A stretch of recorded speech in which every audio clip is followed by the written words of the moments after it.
we're going to go ahead and go. If this is messed up, it'll be recorded, and it's being recorded, and it will be posted later. If you would like, share, subscribe. Tonight, again, apologize for the fumbling around at the beginning. It's, four old white guys trying to do technology and talk about technology. But tonight I've got with me Scott Townsend, Patrick Wood, and Pete Garcia. And yes, Pete, you qualify as an old white guy now. I'm only 50. That's right. That's okay. Thanks for pointing that out. Thank you for that, Pete. Pete always. I used to think it was very clever when I used to say that to people when they were my age now. But it's still kind of, you think it's clever, so it's good. So anyway, look, we're going to talk about technocracy, transhumanism, AI. As you can probably appreciate, there's a tremendous amount of stuff going on in this space right now. It's just absolutely crazy. Britt Gillette usually would join us, and he's down ill. Tom Hughes also is busy tonight. He said he was driving on the 10 freeway in Southern California, and I said, well, you could pull over and stream, but that didn't seem to persuade him. So anyway, so let's start. I don't even know where to begin. There's a lot of things going on in this space right now with the new administration here in the United States. And then there's been just I would call it a small tsunami of conferences. We had the World Economic Forum a couple of weeks ago. Currently, right now, as we speak, they're doing a thing called the World Government Summit in Dubai. There was also an AI conference going on in Europe. Vice President J.D. Vance spoke at that yesterday. The Munich Security Conference starts tomorrow, and Trump doesn't seem to sleep. So let me start off with this, because this is a practical question that somebody sent me. There's this. If you travel at all, you're told you need a real ID. Your state needs to have a driver license with a real ID. And so I've been getting questions about, what should a Christian do? Is it okay to do a real ID? And is a real ID the same as a digital ID?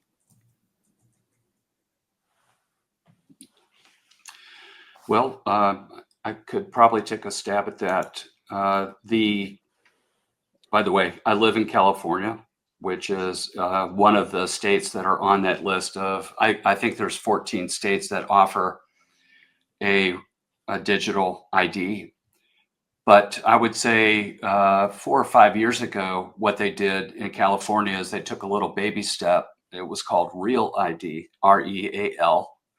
And it's not the same thing as what I'm seeing in this discussion right now. What they're discussing is a phone-based, ID that you can present to qualified receivers of that data. And there's very few use cases where this is actually possible right now, namely certain airports that have the scanning equipment to do it. And so this is, just gradually inching along here. And it just seems like it is not the same thing as the enhanced digital, real ID. In California, it's branded as something different, but it's not like this is an app. Whereas my driver's license has encoding on it that it's not a chip necessarily. I don't see like a credit card chip thing on it, but I think it has to do with some kind of enhancement to the OCR capability, the optical character reading, if you scan it, or maybe there's some electronic thing in there. But in any event, I would say, curiously enough, the last time my wife and I were flying around, all we had to do was present my California driver's license. We didn't have to present a boarding pass, interestingly enough. So I don't know if that was just a one-off thing, or if that's the new trend coming up. Patrick, I have that ID as well. State of Ohio is doing that. But I've noticed when I go to the airport now, they photograph me. Oh yeah. And compare it to what's the picture on my driver's license. And I don't know if it's voluntary or not. Look, my perspective on some of this is I'm so out there on social media and everything. I don't know that I'm ever going to be able to go back to, some kind of privacy or anything like that. So I've sort of resigned myself to that. But how does the real ID relate to digital ID? Well, first of all, it wasn't just a kind of a passive thing. They were telling us that if you did not convert over to the real ID, you would not be able to fly to another state. Mm-hmm. So there was a club, kind of a hammer. Right. And so people were forced, if you're flying outside of the state, which many people do, then you had to have this. Now, I don't know if they ever enforced it. But they sure do here. We have the same thing in Arizona. You don't get on an airplane if you don't have either your passport or a driver's license. So, yeah, I think for me, I'm so used to having like chips and stuff in my IDs from the military. It's just I don't really think about it anymore. So, but I'm on, my my IDs are like crazy looking. Even the military ones are very crazy looking. So they all come with the chips now. So I imagine it's some type of encoding. What's that? Yeah, if you want to hold one of your IDs up so we can pass it around the internet, that would no, not in the world of generative AI. So anyway, let's contrast the real ID, which, look, at this point, folks, I don't think you're gonna, if you want to travel by airplane anywhere, you're gonna have to have it. Well, first of all, the real ID is passive. It's not intelligent. It's just a ID. It might have an embedded digital ID in it, but it's still dumb from that point of view. What the app is a whole different layer, and they're just experimenting with this in a gradual rollout.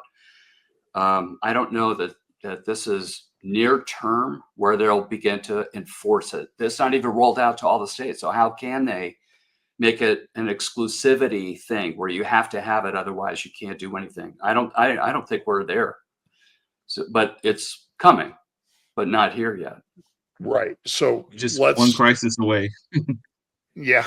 Yeah. Well, and my understanding too, now this is my understanding of digital ID, and you guys can correct me if I'm incorrect on this, that most people in the West, in the United States, Europe, and elsewhere, probably already have a digital ID, even though it's not something that we carry around with us. Now, the Gates Foundation had come out with a program back during our health crisis starting 5 years ago about promoting digital ID. But my research on that indicated that was designed to get a digital ID to the rest of the world that didn't yet have a digital ID. That because of the way we use the internet and that type of thing, we probably all have a digital ID. But I think the concern of Christians, the reason why the question keeps coming up, is this is a digital ID or a real ID taking the mark of the beast? Pete, do you want to handle that one? I say no. That's not going to be. I don't think it is either. So I don't either. So first of all, the Antichrist isn't here, and we're not forced to worship him, right? So I think this is just still stage setting and priming. So it's coming, but it isn't yet here. I wouldn't hesitate at all to have a digital ID on my driver's license like I do already. It's just not a thing to me. But the app, I'll probably delay going into the app as long as I can, just because I don't know what they're doing with the data. Yep.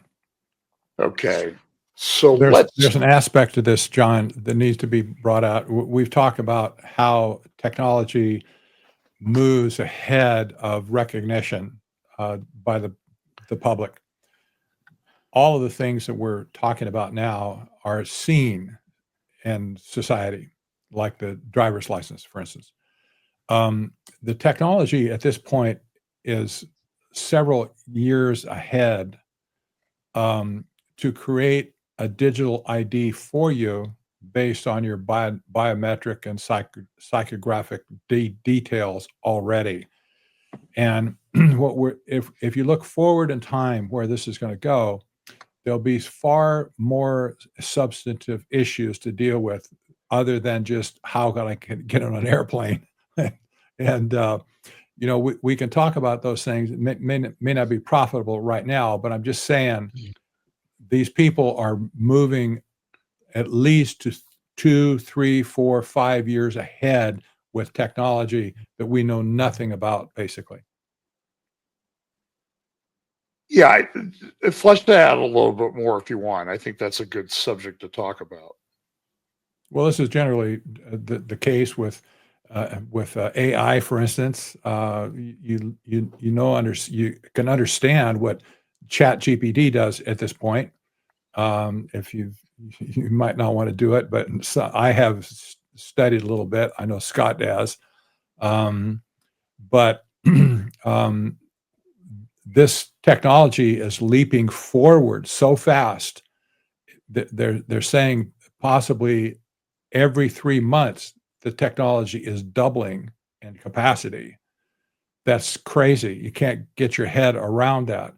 But whatever we're dealing with now is going to be measurably different in even 6 months or 9 months, a year from now. And this is the way technology is, I think, in general. It's reached a critical mass at this point where the curve is almost turning vertical. It's on parabolic. So many things. Yeah, it is logarithmically increasing right now. And if you look at the forecast on the OpenAI, research papers that do the benchmarking and things like that, it is almost vertical. It is, and I'm talking about the O3 model right now is so far above.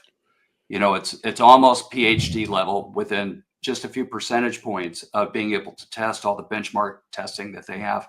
In fact, here's something interesting, that the benchmarks that they use, like the ARC benchmarks, designed, there's $1 million bounty, by the way, if your AI solves the ARC survey test.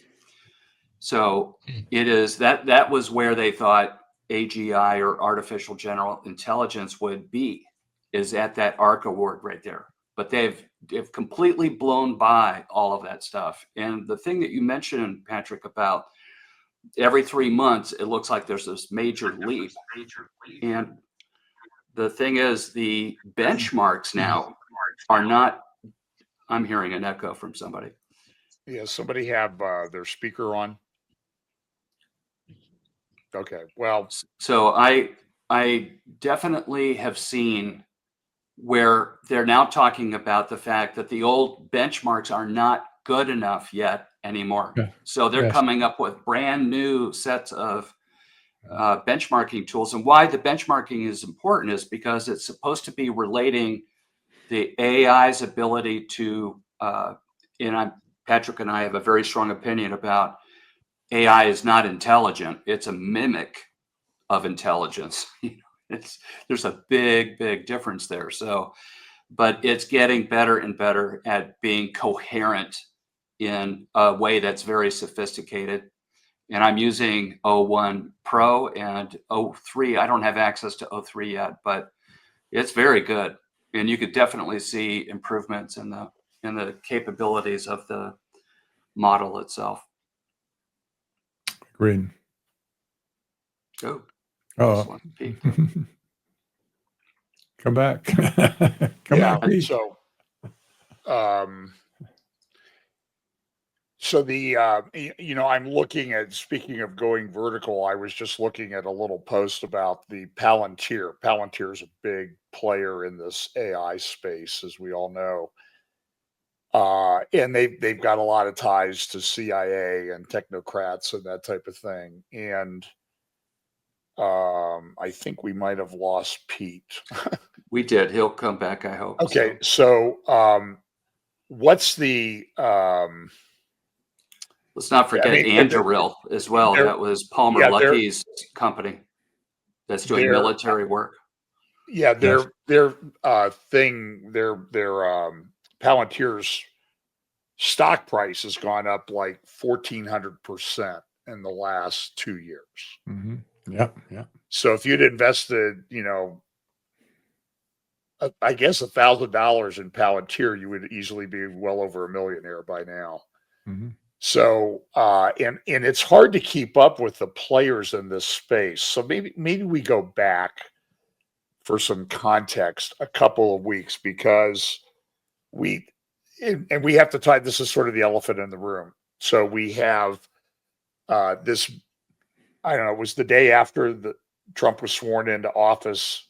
He brought Larry Ellison, Sam Altman, and the head of SoftBank to the Oval Office to talk about Project Stargate.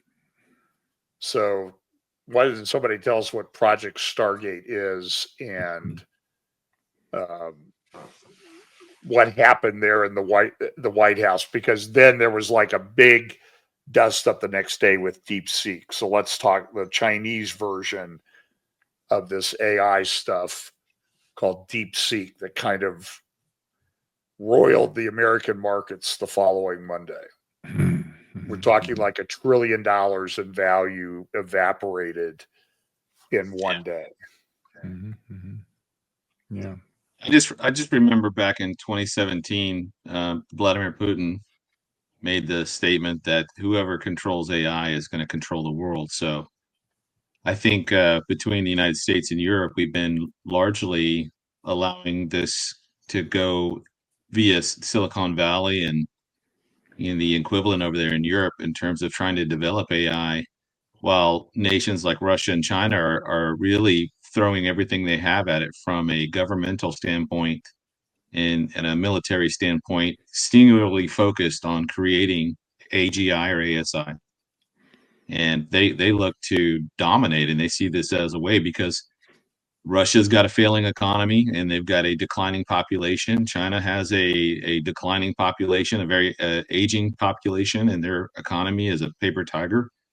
So if I were in China or Russia, I would definitely be looking at pushing AI as hard and fast as I could, as well as quantum technology. But that's why I think the Deepseek was such a explosive revelation. Like you said, I mean, the stock market value dropped $1 trillion. I mean, it was a crazy amount that hit us.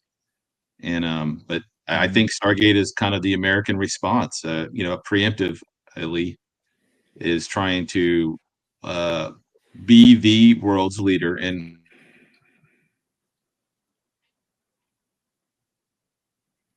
Uh-oh. Did we just freeze?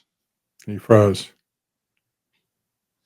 Bummer. Hey, Pete, you're going to have to come back in. So anyway, I'll complete his logic there.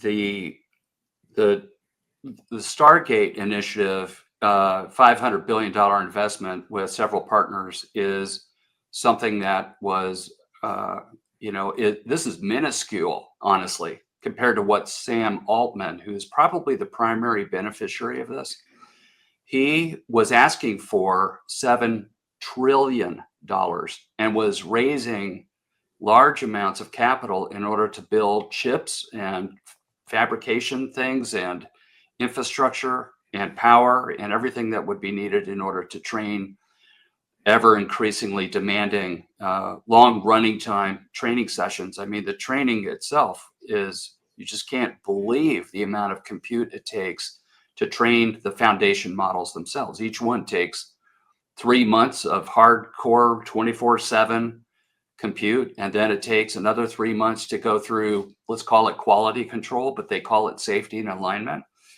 And even that stuff is getting less and less rigorous at this point. Safety is a big concern. So OpenAI is really in the cat's seat right now. Their first mover advantage with ChatGPT, especially version 3 or 3.5, is probably what put them in such an advantageous position strategically. So I think that Stargate, having it be canonized into our budget, into our infrastructure in the United States, is the right thing to do. I don't disagree with it, by the way. It's better that we have it contained in the US than to have China and other hostile, entities become the world dominating thing. And despite some opinions otherwise, there's no way that China has the kind of technology and the infrastructure and even the capital, one could argue, because like Pete was saying, their economy is just a disaster right now. So I think that they talk a big game, and Deepseek is something we could talk about in just a bit, but I don't think that they can compete head on with the United States in terms of AI. All the research is here. Silicon Valley is here. All the data centers and power infrastructure, the regulatory environment is here. So I think that, we'll see this cookie cutter thing. This will become the model. And I think the build out is going to include, what was it, Patrick? 10 of these data centers now in Arizona? Well, yeah. There's Texas just one, first. but I think Exactly. there was, oh yeah, you're right. It was Texas first. Yeah, you're Yeah. right. And then there's, there's all kinds of stuff coming after that. I looked at the campus image from overhead, and people are making these claims like the campus actually looks like a snake that's intertwined. Yeah.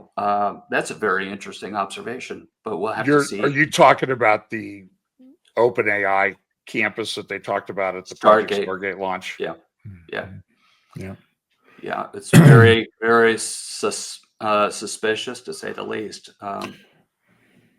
There's one aspect of this is that there probably is going to be, this will be a public-private partnership with the United States, aside from this, the private money that's going to be injected into the partnership. However, Trump was very careful to say that the problem with the data centers at this point is energy. They don't have the energy to power these data centers. That's absolutely clear at this point. And short of a miracle, somehow of God, they're not going to have the energy to operate all these things. So Trump pledged in that press conference that he was going to wipe out or wipe away all the regulations that are standing in the way for these data centers to develop their own power sources. That means many regulations are going to be wiped away for instance, nuclear power, probably natural gas, maybe even coal as well. And they're also apparently setting up a separate power grid, not our power grid that you draw power for your house, your business, et cetera. They're able now to set up a separate power grid that can only be fed from their sources. That means they're going to have their power. We have our power. We're never going to see any of that excess power generated by these other plants. They can ingest it though, Patrick, but they won't put it out. Well, exactly. Yeah. So the fault tolerant part would be that they still have a connection to the grid, but it's only used when their systems are offline, potentially. Right. So let me play. I hate to use the term devil's advocate when we're talking about this, but let me play devil's advocate. So, given the power needs that these data centers are going to need, and look, we live in a place where there's already very high level discussions in Ohio state government about what we're going to do just with the data centers being built here locally in the Columbus area. And I mean, they're all over the place. I mean, Amazon, we drove out by there recently, and we'd been by there, but it's kind of shocking that Amazon's spending $18 billion in construction. I mean, I think that's way beyond what it costs to build the biggest building in the world. So they're building that's just what they're investing here in Ohio, out in New Albany. And Facebook is in the billions, Google's at about $8 or $9 or $10 billion so far. So is Microsoft. Right. And so the concern that this is just locally. So the concern is that these data centers are going to suck up all the power on the grid. So we, and so, I mean, is it a bad thing then that they're setting up their own grid? I mean, look. No, they'll use small reactors. So they'll develop very quickly. They'll have to do it. So instead of these massive nuclear plants that you normally see, they're identifiable by their cooling towers that are convex. They shape like this. And they have to be near a water source, which is why, you only see those things. There's a Diablo Canyon one that's over north of San Diego, if I remember. So they're very powerful, but they need the little ones now. They need these little, I would say they're scaled down models. And with today's technology, especially of regulatory environment clear. So the reason why nuclear went dead to begin with is because it was costing more and more regulatory wise. It was taking 5 to 10 years to build it. And then they were billions of dollars back I don't know when the last reactor was even built, at least 20 years ago, probably. So it was very, very expensive because of all the regulations. Now, if Trump's going to flatten that, then we could see, quite a bit of innovation in nuclear. These little things that can be on a truck and they just put it down and it's fired up and it's working. It would be kind of like the nuclear power systems that are in subs. Not that I'm an expert, but military ships have nuclear power. They're small reactors. And I don't know how many megawatts or gigawatts they put out, but that's just a matter of scale. We know how to do this. So I don't know that it's as big a deal as, it should be. But the biggest thing that I see with Stargate is actually the most revelatory piece to me. And you have to think about this for a second. Technocracy is live and well right now. Think about what they just did. We have the US government participating in an AI infrastructure system. Just let that sink in. And now we have Elon and his team, at the Department of the Treasury using AI to query for, payments that are not in the best interest of the American people, as they put it. And I think that the biggest thing that I see with the AI that Elon is doing there is I've thought very carefully about this. What is the best way, let's pose this as a question, to get AI into our governmental system? And the answer to that is, in my opinion, after a lot of thinking, to demonstrate the positive benefits of AI. And so what did they do? They planned, I think, in my opinion, take with a grain of salt, that the lowest hanging fruit in the governmental system was the most corrupt organization that we all they would know about. All right, we don't know all that, but they did, certainly. And so as I see this narrative now, that isn't AI great, and these young men that are sitting there, are having fabulous results with all this. And the use case, after Elon just spoke at in the Oval Room about what's going on there and the transparency thereof, is what they're hearing in mainstream news at a ninth grade level is AI is good. Look at what it did. And I think it's very powerful, no doubt about it. But I think what's going to happen is it's going to drift out of the U.S. Department of Treasury into other areas of the government. And by the way, once you get an AI infrastructure into a place, you're never going to get it out of that place again. So I think slowly but surely we are seeing our government commingling with these advanced large language models and the AI infrastructure. This is technocracy. I mean, Patrick, I give you so much credit for having the calling, because I think the Lord prompted you to do all this years and years and years ago to begin laying the foundation for technocracy and merging this with contemporary architecture and computers and things like that today, because you are coming into the prime part of where we are on the prophetic timeline. It's just stunning to see the technocracy stuff actually there. We have business and AI running certain aspects of our country.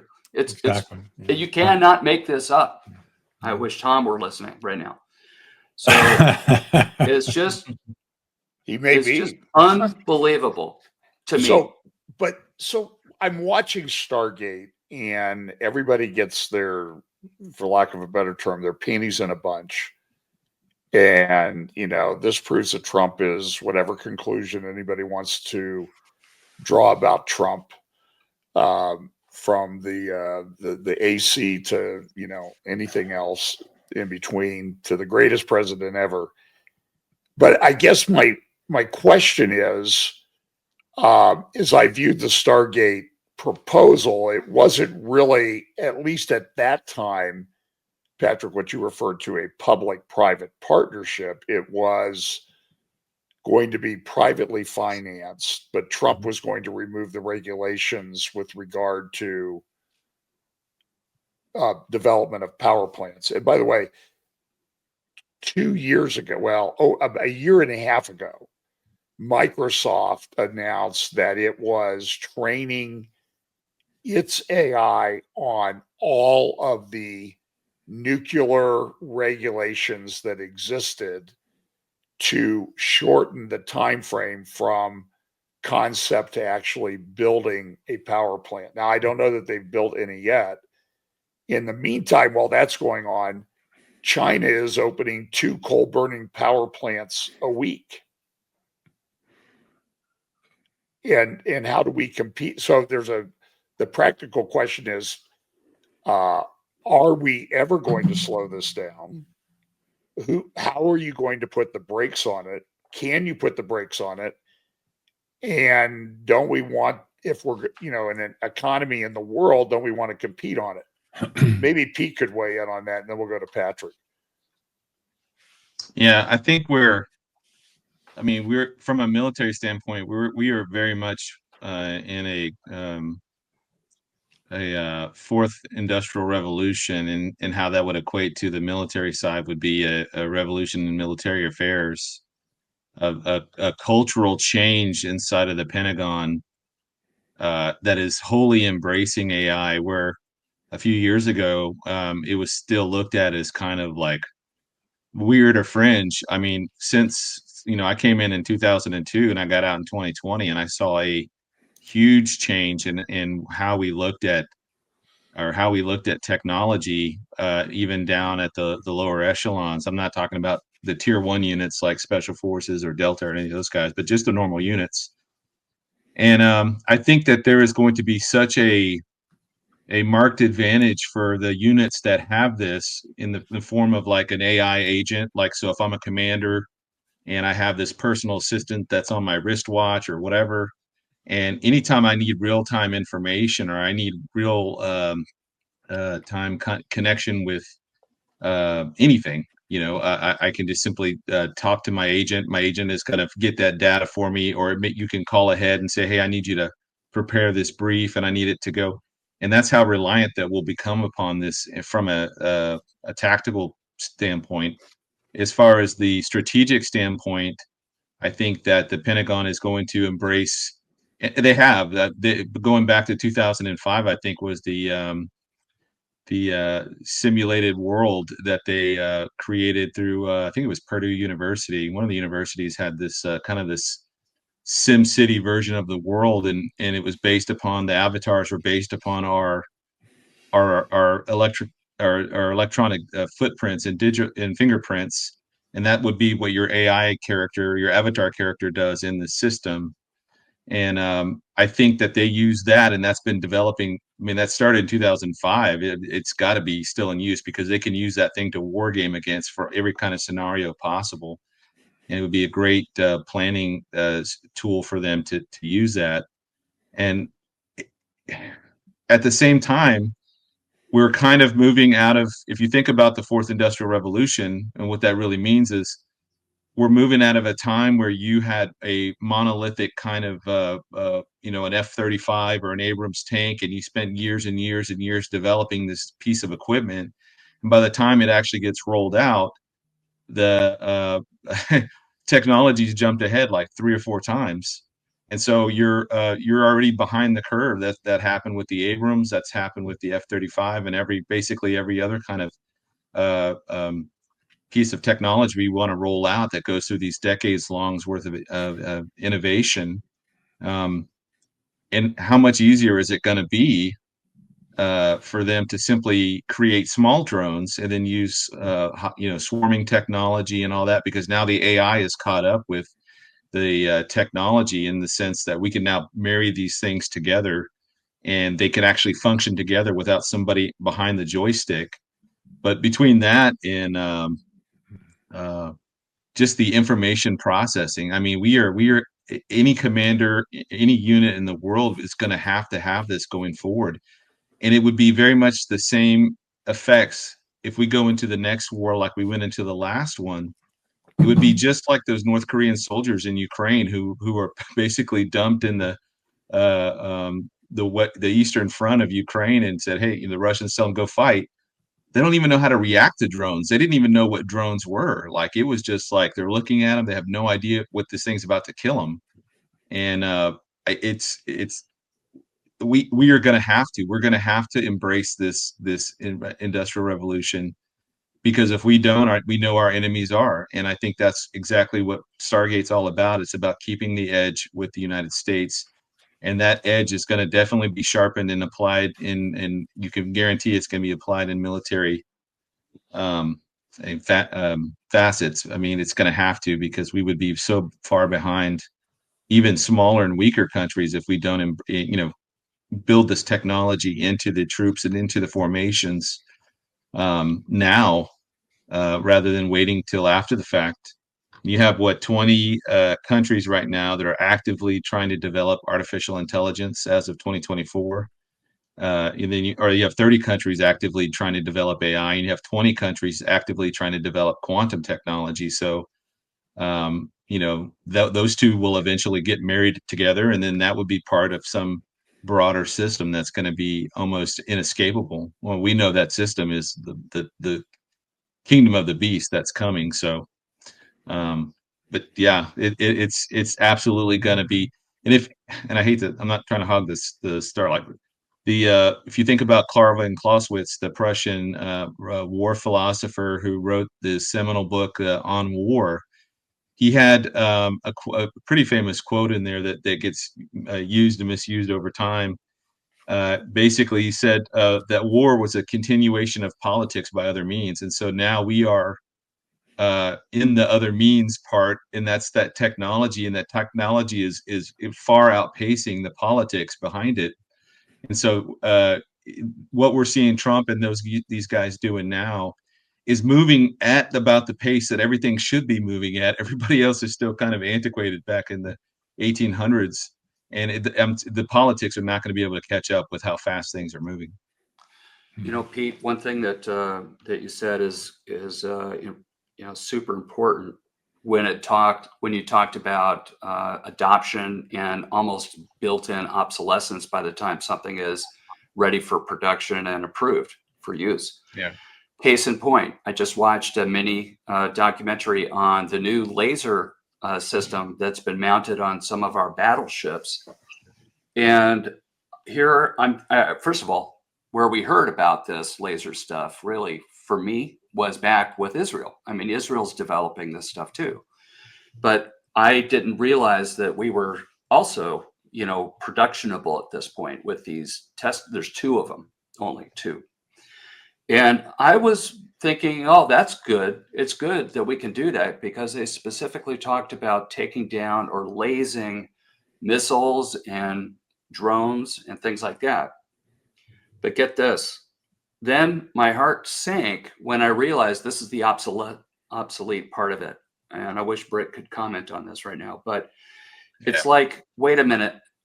They said it takes up to 10 seconds for there to be enough thermal energy put into the skin of whatever that thing is, like the metal casing around a missile or the drone itself, or they even talked about melting the drone's plastic propellers or carbon fiber things. And it would just fall out of the sky because of that. So you don't have to deform the body. You can actually, when it comes to a normal drone, you could actually go after the propeller system. And I realized, wait a minute, let's do the math here. So anybody else get it? So you could do maximally 10 destructive events per minute. And if you have a hive mind AI autonomous swarm of any size, 100, 1,000, whatever it is, Britt would say 1 million at a time to take down a battleship.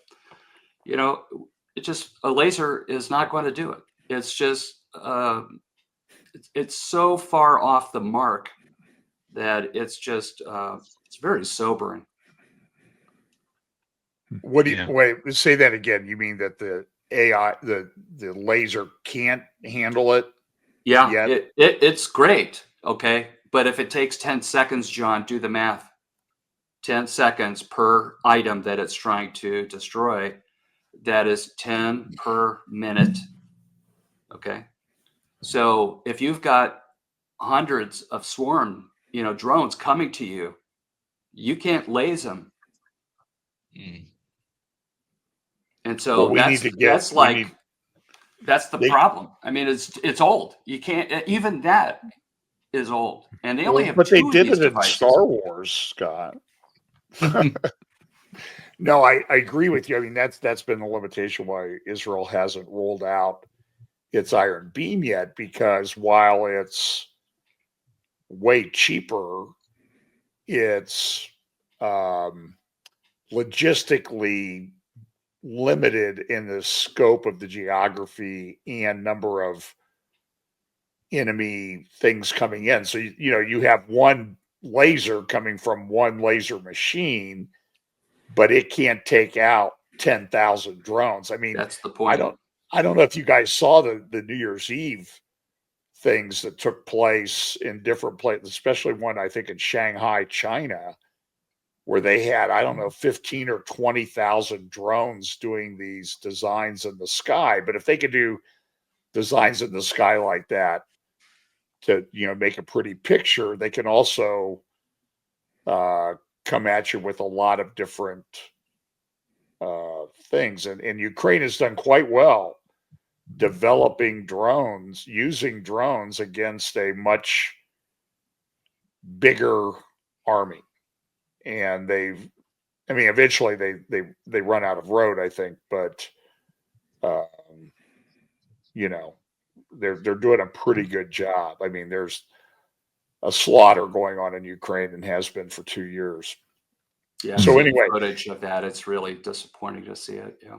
So I guess my question is, so let's go back to Trump and kind of focus in on him and the Trump administration and Stargate. Did what we saw the day after the inauguration a really, really bad thing. What do you think, Patrick? Deepseek, you mean? No, Yeah. I'm talking about the Project Stargate Okay. rollout. We'll Yeah. get to Deepseek in a moment. Yeah. My perception at this point is that technocracy, the movement, and the practitioners, the technocrats, they're making their move right now. They've been hidden for so many years from the public view. Elon Musk maybe is the only one who's been raising his head when he bought X, Twitter. But they've been building their infrastructure for at least 30 years at this point, and they've avoided the limelight at all costs. But now, I predicted this in my first book, Technocracy Rising. There would be a time when they figured all the requirements have been met, the infrastructure is complete, and it's a time for them to basically attack and say game over. I think we're at that point right now. I hate to say that. And I'll give you a 20% chance that I'm wrong at this point. I just leave a little room for, Okay, so for Patrick, hopium, right? What do you mean by quote, it's over, unquote? When you I have, could take that a number of different ways. oh yeah, I know. When you have this group of technocrats, arch technocrats swarming around the White House, people like Mark Andreessen, Peter Thiel, Elon Musk, David Sachs, etc. This class of people has never been in the public eye before, but they are now. They're asserting themselves, taking over positions of visibility in our government. I would suggest that they have another idea in their mind with their own language, perhaps, but they have another idea about what they're going to do with our government at this point. And with AI as at the pinnacle of their achievement, the technocrat achievement, AI is powerful enough now to take over our government and wreak havoc on our constitutional republic. And that's the threat that I've been warning for at least 15 years at this point, that the threat against us will not come from communism, fascism, socialism, or anything other isms, but rather from technocracy. So at this point, we see the attack against our institution of the government. The end result is going to be that AI is going to set its claws into our government processes. Like you said, there's going to be no way to get rid of it once it's in there. I think that's been the plan from the get-go when Elon Musk first suggested that we could do this business of Doge to scrape out all of the rot of government. We know it's there. I mean, That's I'm the not saying cover it's not. story, don't you think, Patrick? Exactly. That it was. And so, but we're all glad that we see us now. But the danger is when they expand their scope to the whole government, you're going to have a picture develop that's not going to be friendly to our government, because everybody's going to see, guys, we totally blew it, and there's no way to go back, and there's no way to keep anything accountable moving forward except for AI be in charge of everything. I think this is the threat. I think this is the reason that Elon Musk and his cronies have surfaced at this point to say AI is basically going to take over your country, and out with the politicians, out with the regulations. And by the way, Trump said, and the rest of them have said, Elon Musk has said, Sam Altman said the same thing. They want the government to deregulate the AI industry. Mark Andreessen, the nutcake that he is, he said himself, the only way for human progress to take place is to deregulate every aspect of the technology industry. Crazy stuff. But this is what they believe at this point. So they're asking Trump, deregulate everything in sight, get your hands off of us. We'll handle everything for you. Trust us, whatever. So this is kind of why I say technocracy's day may be upon us. And you know what? After listening to the 16-minute or so speech from J.D. Vance, yes. Well, I'll tell you, Scott, why don't read you- from the script. I mean, it was unbelievable. That's Yes. exactly what he said. Trust us. Let the U.S. do it. We invite you to partner with us. Well, there you go. Yeah. Our Yeah, I audience mean, may not- why don't you? So JD Vance spoke at a AI conference in Europe. I think it was in, I don't know where it was, Paris In or France. someplace. It's in France, yeah. Of course, that's kind of ironic, isn't it, Patrick, with all of the technocracy stuff that kind of emanated from there back in the French Revolution and the Jacobins and all that, and the beheadings that accompanied all that. That's kind of that's kind of now I'm not going to sleep tonight. So anyway, so Scott, why don't you had sort of summarized JD Vance's speech, because I think it's a pretty important speech. It's very important. And by the way, he's a remarkable man. He's very articulate, and it goes beyond just reading from a teleprompter, which he was doing.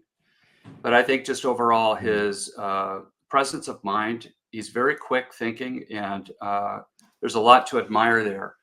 And he also projects a certain amount of strength in his demeanor, in the way that he is. So when he stood there looking at all these other people and saying basically that, we are going to be the world leader in this thing. You do not want, what did he call it, guys? Hostile, or he was basically naming China and Russia as the antagonists. You do not want them to have this. This is a very serious threat to the West, and you need to wake up, because one of the problems that's happening, here's the use case that he was speaking to, is that Europe has more regulatory framework around personal information than anywhere else in the world, as far as I know. So it's the GDPR. Can't remember what it stands for offhand, but it's a regulation that protects privacy and with European citizens. Okay, and JD Vance makes the case, you guys are going to slide off into history. You are not, if you do not get your act together, basically, let me just paraphrase it, you're going to have a problem. And I think he's absolutely right about that. You can't put all this GDPR stuff in there and expect large scale adoption of AI, which all of their banking systems and everything else needs there. So, I mean, it was a powerful statement. And then he puts the stake in the ground and he says, rally to us. I'm paraphrasing. We are doing it. We have the best and the brightest. We're making these big investments, and you need to partner with us. Or if you don't, that's fine. Good luck with that. Let me So just that share. was the gist of it. Scott, you pulled out some quotes, so let me just give a few of those quotes. AI's transformative power. You said AI will have countless revolutionary applications in economic innovation, job creation, national security, healthcare. By the way, I see that healthcare everywhere. The Saudis are opening, by the way, they just signed a $5 billion contract for an AI center at Neom, that big city that they're building. And it's all tied to healthcare. It's a big healthcare, free expression beyond. On regulation, he says, we believe that excessive regulation of the AI sector could kill a transformative industry just as it's taking off. On AI and bias, he said, we feel very strongly that AI must remain free from ideological bias, and that American AI will not be co-opted into a tool for authoritarian censorship. On job impact, AI really believe will facilitate and make people more productive. It is not going to replace human beings. It will never replace human beings. But I would add, a lot of what I'm seeing, I'll just give you one quick example and then I'll turn it back over to you guys. I get ads every day on Facebook and Twitter for legal AI tools. And they are always accompanied by an older guy, like Pete's age, like 50, who's saying, I use AI and I don't need associates anymore. I can deliver quick value to my client. And here's the link, go sign up for it. Your law practice will never be the same. But then what happens to all these young lawyers? And an older lawyer might be able to figure out if AI's messing up. But what happens, so I think JD Vance is a little bit, it's not going maybe to replace them, it'll just render them useless. So anyway, just like discuss among IRS yourselves. agents being repurposed to the border. I just love that, by the way. So it's good. Which is why you need UBI. You need the universal basic income. That'll come about. So the last crisis we had in 2020, what did that do? It sped up the digitalization of everything by 6 years, according to certain newspapers and journalists that I guess did the research on this. But when you think about that, it also increased the bandwidth because everybody was staying home and they had to get on Zoom and do their work from home, et cetera, et cetera. And then this crisis is going to be the need for inserting AI into all of our federal institutions because of the corruption. And just like we saw with the plane crash back in DC with a helicopter, I think that airlines are going to have to start having like a third co-pilot or something will be this backup for that. And that'll just be part of it'll be wrapped in the safety protocol. And it's just going to permeate every facet of society because everybody could pretty much use it to do what they need to do. And the danger to me is the fact that this is so far advanced in the military realms that we're trying to race ahead of everybody else to get this to remain the superpower. But whoever gets there first is going to be the dominant power. So. Mhm. So I just put up an article that I used last Sunday in my update. And by the way, it comes from, I put a link in the comments. It reads like a script from the show 24. Yes. About what happened starting at 2 a.m. on January 21st. Mhm. And it talked about how the people at Treasury were arriving and they were putting the finishing touches on things like, the welcome packages they were going to give to the new people coming in from the Trump administration. And they started arriving at 6 a.m. and it was sort of game over for everything that they'd been doing.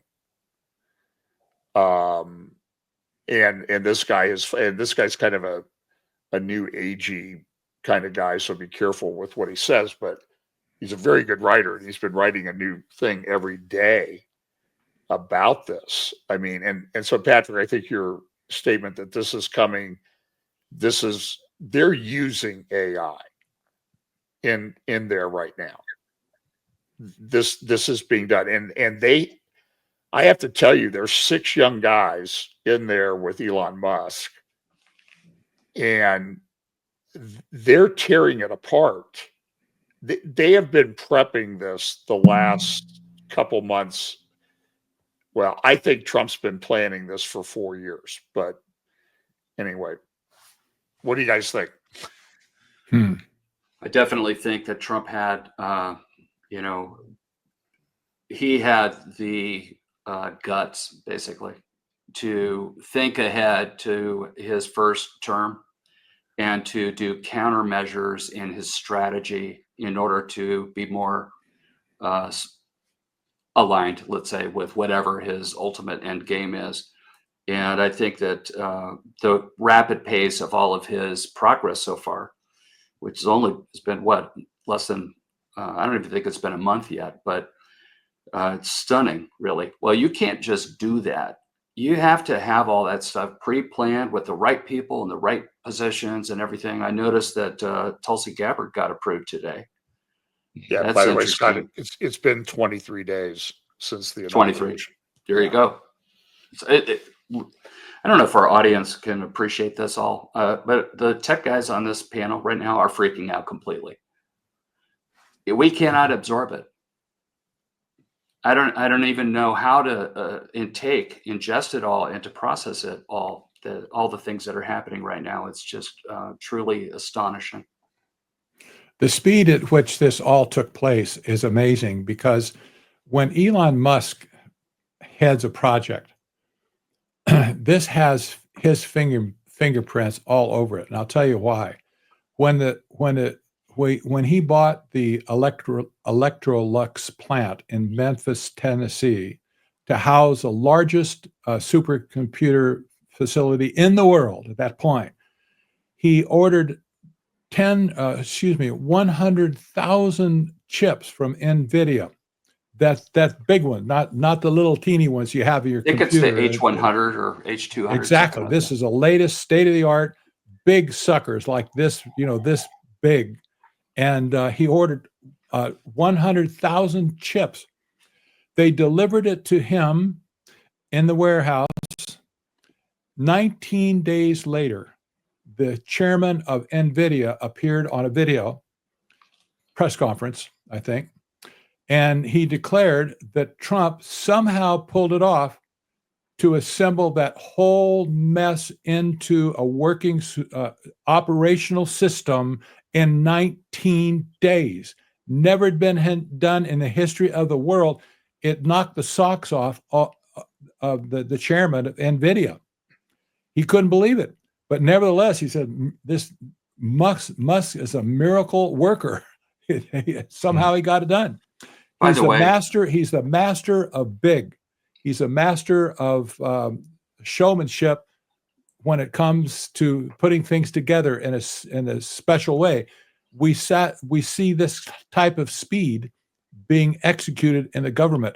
Nobody had a chance to react to what was happening. It just happened. Boom. All of a sudden, there it is in plain sight, and spitting out all the information you can possibly could believe at that point. I'm sure all of us true too, but we probably we can't doubt that all this stuff they brought out was true. But nevertheless, the speed that was so fast that nobody really understood what was going on until they were done with the project. I was somewhat shocked to find out. We've seen Elon with his Halloween thing where he's got the red leather, chest thing, and he's got the Baphomet on it. But what got my attention was photograph montage of his mother, and she is right out of the Luciferian elite types. I mean, unbelievable. All the occult symbology stuff being photographed. And if he's coming from her, that probably answers a lot as to where Elon's worldview is, because the guy never sleeps. He's on some kind of a spectrum. He's obviously very brilliant. And there's something about him that just slightly creepy. I don't know if anyone else believes that or not. Pete, what do you think about that? Well, I mean, it's clear. I mean, Trump doesn't sleep either. So, Yeah. Well, I only sleep about 5 hours a night myself, so I kind of get that. But I do think that they are absolutely laying the groundwork. I mean, especially with this Starlink. I mean, if you remember the commercial, I don't know if you saw the commercial, the T-Mobile commercial that aired during the Super Bowl. The fact that he's got these satellites everywhere around the world, that he's going to provide connectivity anywhere. And the statement in that commercial was that if you can see the sky, you'll have internet. So, I mean, that's anywhere in the world.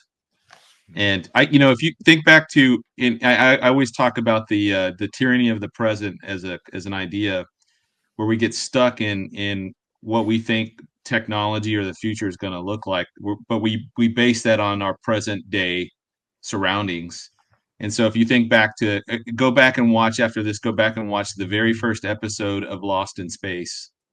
And as soon as they land on this planet, the Judy and the daughters are all like hanging their clothes out to dry on and it's very like 1950s, kind of mentality, because that's all they had to base it on. And if you go to the 70s and 80s and you get to Star Wars, you get these ships flying in space and they're shooting these little lasers and everybody's kind of coming in formations and stuff.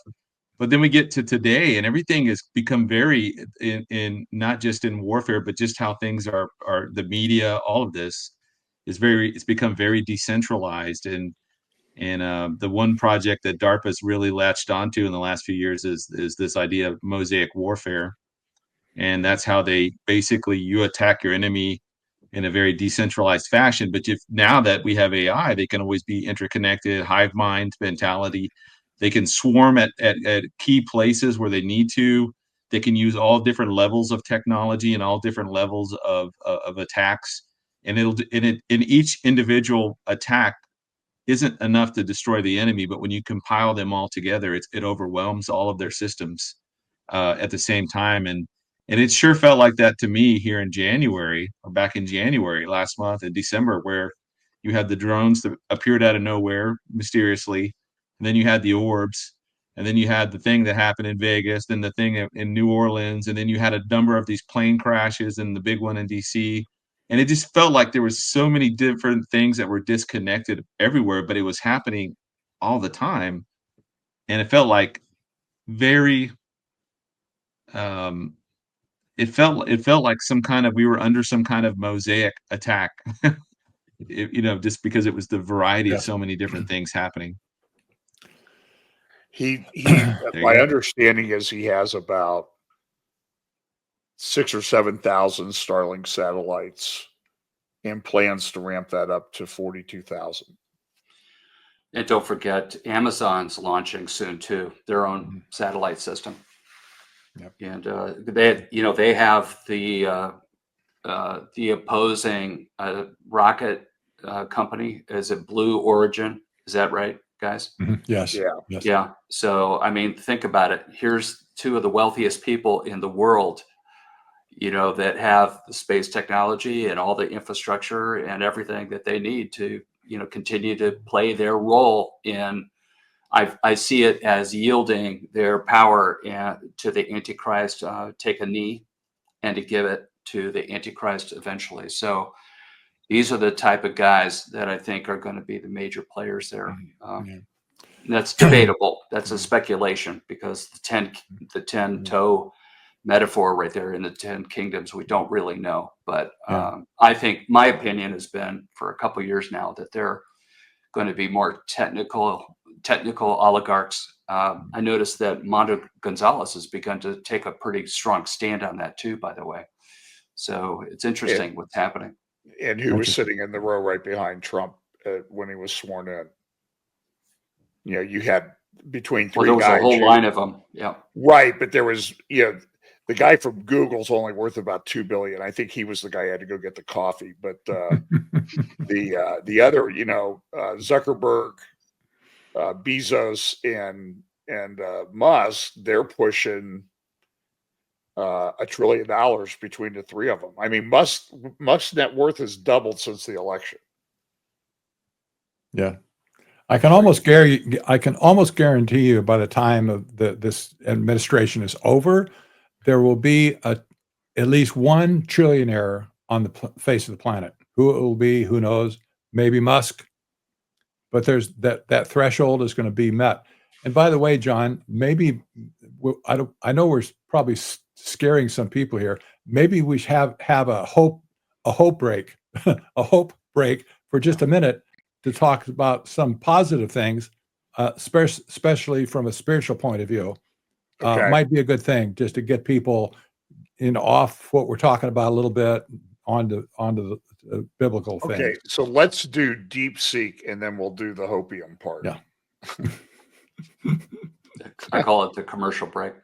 Yeah. So I've been watching Deepseek. Deepseek. You're right. We've talked about the fact that when it was released, and this is still just 2 or 3 weeks ago, this is an AI large language model that came out of China. It's not unexpected because DeepSeek has been around. It was run by these mathematician types in a research lab. It is not like a typical AI startup. The background of these men, many of which are PhD, very, very smart people, they were working on machine learning and other things, mostly through Alibaba and their technical team. Think of it like the Amazon of China, AWS, the Amazon Web Services division of Amazon. So they had these models and they were getting better, but no one expected, this R1 model, which had been trained through a distillation process from O1 from OpenAI. And many have said that they actually stole intellectual property, and that what was shocking and sent those kind of like shockwaves in the financial loss, I think you're right, it was about $1 trillion in about 6 hours. It was the fact that they had trained this very comparable and sophisticated model that does chain of thought and self-reflection, prompting and response for just $6 million. And compared to the hundreds of millions of dollars it takes to train AI in the United States, boy, did that send a shockwave through there, because what people were thinking and why it hit the financial markets like that is because they were saying to themselves, well, wait a minute, if there's an open source version of O1, why do you need O1? And furthermore, if you can train it in just weeks at just $6 million, why do we need all the compute infrastructure? And that's why NVIDIA and Broadcom were especially hit by this news, because their future, the net present value of their proposed income stream is very, very big number. So if there's new technology that begins to erode the future value of their pipeline, their sales pipeline, well, that's going to have to be factored into their price, and that's what happened.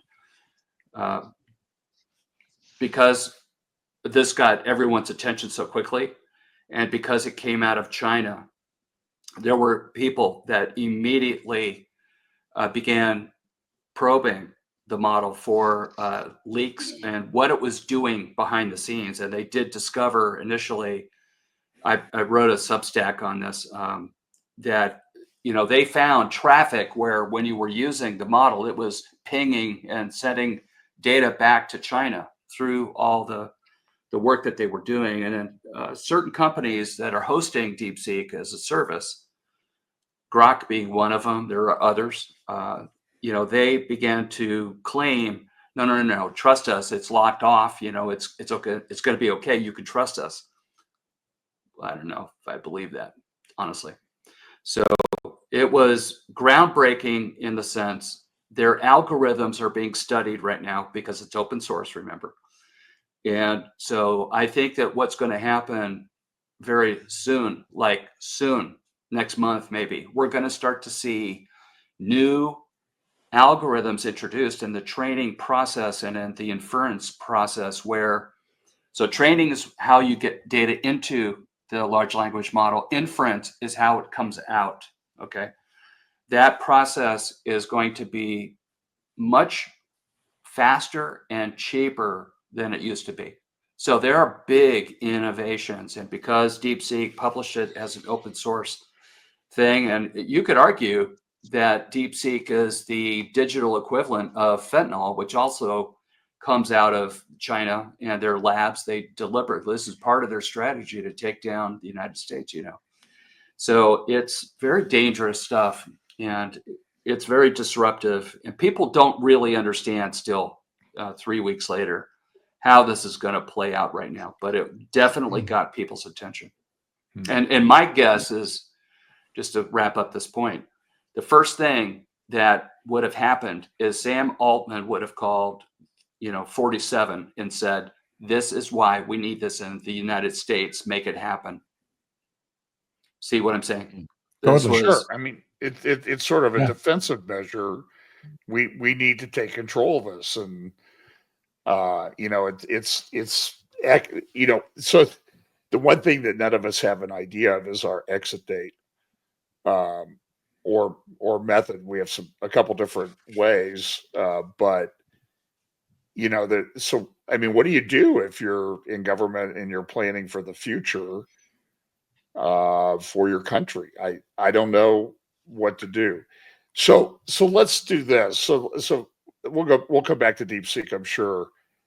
But so Patrick, you suggested giving people some hope as to what's going on. And by the way, I really don't sit around worried that much. I'm sort of concerned about what I should do with these tools that are 30, 40 of them every day I get hit with. So we'll get to that too. But Patrick, how about some hope here for everybody? Thank you for putting me on the spot. No pressure. I had to open my mouth. We're cheering for you, Patrick. Go ahead. You got it, brother. Go ahead. I'll tell you what, people need, our listeners need to take, I believe, step back from the chaos and look at the big picture and understand that we're dealing with bits and pieces of a picture that's very scary.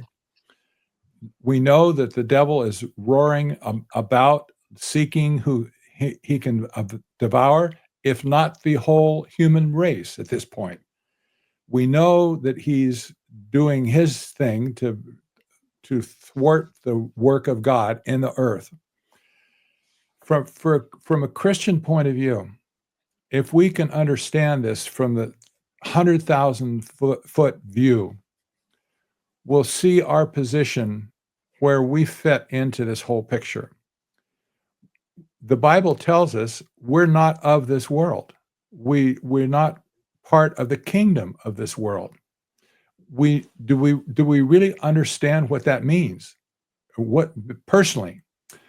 So the Bible tells us very clearly, if you're going to have your heart in the world, or let's say 1 foot in the world and 1 foot in the kingdom of God, you're going to be badly burned and be very disappointed in the end. God says, no, you should take both feet out of the world, live in the kingdom of God first, and then take on the ambassadorship that you have in Christ to be an ambassador to the people around you who don't have a clue what's going on. The world is aching for answers. We have to have answers for them in a way that they can consume it. That's our mission as Christians. That's the only way that we're at this point that we're going to take some people out of the world, if you will, as to become Christians, to explain to them, this is the deal here. We're getting close to the end. It's going to be very, very rough for anybody who seeks to be in the world, to depend on the world for their sustenance, etc. But we have a loving Father who said, we will not be begging bread. If the lilies of the field can be clothed in such splendor, will not he also take care of us? This is the promise. All these promises of God, they apply to us. So, as I look at this, what's going on, I see the parade. We can see the parade from the end and to the beginning. God can see it too. Maybe we don't have this perfect view that he does. For sure we don't, but we should be able to see the end of the parade some time in the future, and we also can see the beginning. It's a continuum. It's going to get worse. Likely, it's going to get much worse in the future. But our hope is not rooted in this in the first place. If your hope is going to be there, well, I can't speak to you, actually. If you want to put your hope in man to solve these issues, it ain't going to happen, ever. Anyway, I'll get off my soapbox. I think that's the answer for many people today, Christians especially. You need to look up in the New Testament, what does it mean to be an ambassador for Christ and for an ambassador for the kingdom of God? That's your role, I think, at this point in history. Yeah, that's very well said, Patrick. I love that. I'd like to add a couple things. One is that first of all, I spoke to this issue on my Substack, iamawatchman.substack.com, where I had an article on fear and anxiety. I encourage our audience to see that. I also remember just over a year, maybe a year and a half ago, spending time with Lee Brainerd on the Soothkeep channel, where we talked about the Watchman community being like a hidden asset, if you will, in these days. So the Watchman community has been ignored, has been suffered a lot of pushback, mocking, scoffing, just very difficult to talk to pastors, for example, and to talk to others about what we see and the warnings thereof that we give. And I told, in the process of talking to Lee, I remember saying that we were like the well-trained. So we've been prepared for this season, actually, believe it or not. So I want our audience to hear that, in my opinion, we have been trained for this. Yes, we have been spending years or decades getting familiar with what's happening in the world and the way that it's really working. And we have all of this knowledge. And I think that we're like, our time is coming as watchmen and watchmen right now. That's a super encouraging thing, because here's what's going to happen, I predict, is that when we get these dominoes pushing over, a black swan event, digital IDs, CBDCs, whatever that stuff looks like, war, could be anything really. There's dozens of these little dominoes that they can push over to get the results that they want to. So I think that when pastors and churches start to see this, here's the prediction. The congregation is going to want answers. And here's the problem. The pastors have not been taught eschatology, for the most part, in seminaries. And they have ignored or pushed back. Oh, it's just too controversial. We can't do that. I'm not going to do that. No way am I going to talk about that stuff to my congregation.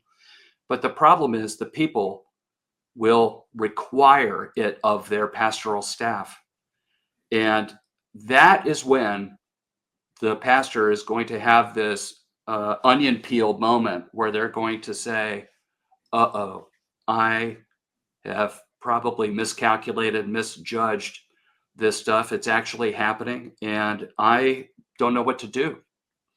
And that's true. They're not going to have the years and years and years of background in all of the things that the Watchman community knows. And so what's going to happen, in my opinion, and my hope and my prayer, is that there's going to be this amazing intersection that is between the pastoral staff of churches locally and the Watchman community. I bet you that there are, in the spectrum of the callings and skills and abilities in every single church, there's probably at least one watchman or watchwoman there. It's just part of the body of Christ. There's a distribution of these amazing people. I count myself as one for about 8 years now. So I think that what's going to happen is the Watchman community will stand up and they'll say, I know what's happening. And then all of a sudden you're going to have this shunted over private conversation between people that know and those that have to get up to speed quickly so that they can address some of the things from the platform. Does this make sense? Mm-hmm. Absolutely. And so I think the warning here to the Watchman community is, look, I feel like I'm battered all the time. I just got a fun thing from Facebook that revoked my last post on the best practices on AI intrusion where I featured Zoom. That was taken down in 2 hours. So it's happening, all of this stuff. So it's just, I think that we realize that there's this opportunity to share in a spirit of love and concern. And my caution is because I feel that surge of frustration and somewhat anger. Like, why didn't we have this discussion 4 years ago when we went through the other thing? And look at all the time that was wasted. You know, you can go on and on. You can have this little conversation in your head. You've got to take authority over that conversation. That is a foothold for the enemy. Don't go there. We have to put our boots on, and we absolutely have to speak the truth in love, and to do so in such kindness. We are not going to back up the dump truck and say, all right, Pastor, you ready for this? Look at what I've learned in the last 8 years of my case. Bam, here it is. I'm just dumping it on you. Well, can't do that. We have to meet our pastoral team, our staffs, where they are with what they know and at the pace that they can absorb it. Because none of us got to this point as the Watchman community without time and maturity and discernment and clarity that's come over the years. And I know that I'm not the Watchman that I was 8 years ago. I'm more seasoned now, if you will. There's battle scars to prove all that. But the encouragement is for, the Watchman community is just hang in there. Keep doing what you are doing. Your time is coming. Amen. Hey, Pete, what do you think? We're talking about encouragement, Pete. I wasn't sure if you were on at that time. Yeah, he got back in. Okay, good. Yeah, I know you talk about it too. A couple of things, and it's going to sound a little weird at first, but I was mentioning earlier regarding warfare how everything is becoming very decentralized, and you don't mass your forces anywhere. Yet when we see the battle of Gog and Magog in Ezekiel 38, they're massing their forces. When you look at the Armageddon, they're massing their forces. Something that I think this technology is going to go to a point, and then it's going to meet the divine retaining wall that God sets up and says, okay, no more of this. So there's that in the sense that God is still on the throne. He's still in control. He sits in the heavens. He laughs at these folks who are trying to throw their chains off and try to overthrow the throne of God. And I think that day is coming. It is going to be around long enough to ensnare the world, but the church is going to be removed prior, in my opinion.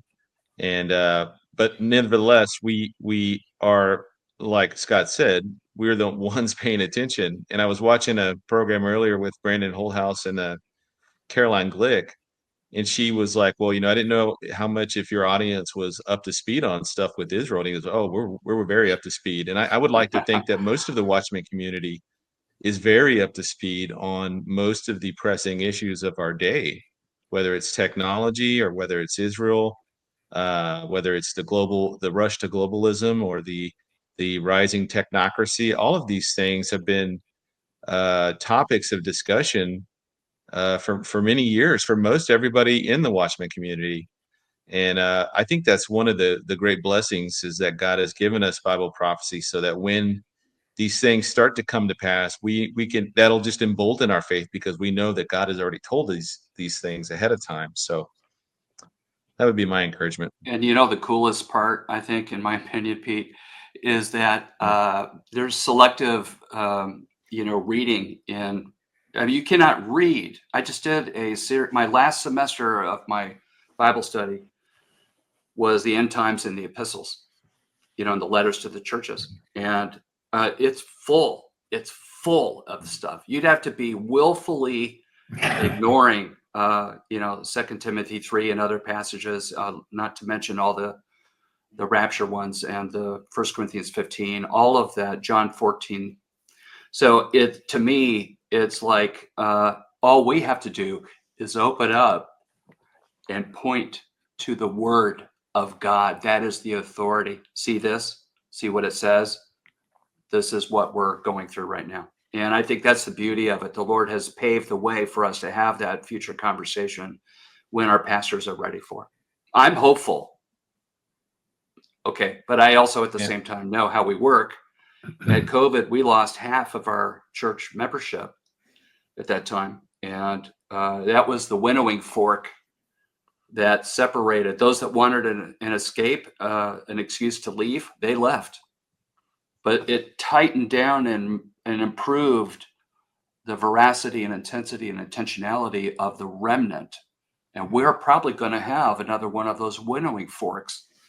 And it's just something that we have to be prepared for. Yeah.